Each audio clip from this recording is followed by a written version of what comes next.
Donc, maintenant, on est rendu à la circonférence. Donc, pour la circonférence, on se place derrière. On va ouvrir notre galon un peu plus grand. On va le tenir comme en loupe. On va venir à côté de notre galon sur notre premier 10 %, donc notre FPZ. On s'assure d'être sur notre 10 % au-dessus des oreilles, comme ceci. Et attention, de venir à l'arrière, de venir au niveau du 10 % et non pas de l'ignon pour prendre la mesure.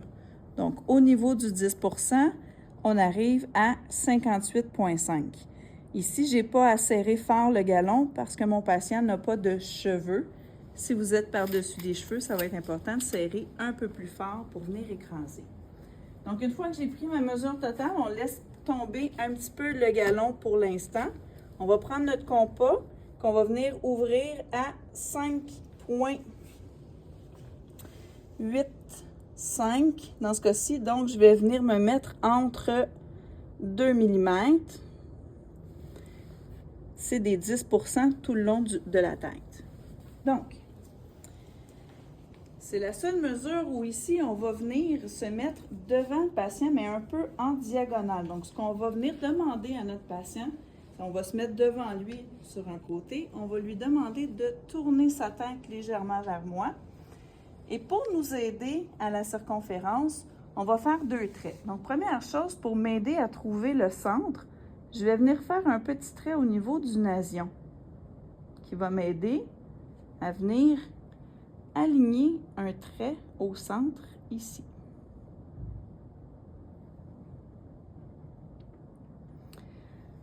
Parce qu'ensuite, qu'est-ce qu'on vient faire? Et là, c'est là l'erreur souvent qui se produit, c'est pas de partir du centre, mais bien mettre le centre de notre trait au milieu de notre compas. Donc, le centre, et on va venir faire des traits horizontaux au bout de notre compas. Pas horizontal, pardon, vertical. Avant de poursuivre, on va aller chercher notre galon.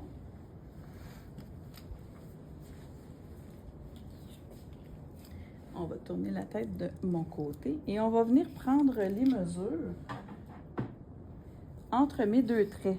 Je dois m'assurer que mes 2 mesures soient semblables.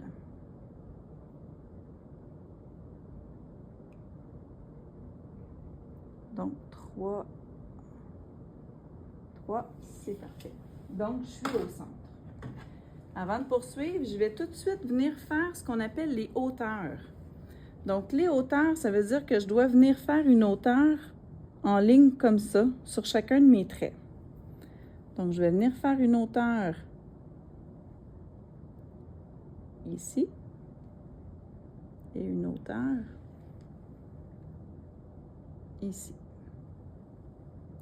Quand je viens mettre mon crayon en dessous, je viens remarquer que mes hauteurs sont égales des 2 côtés.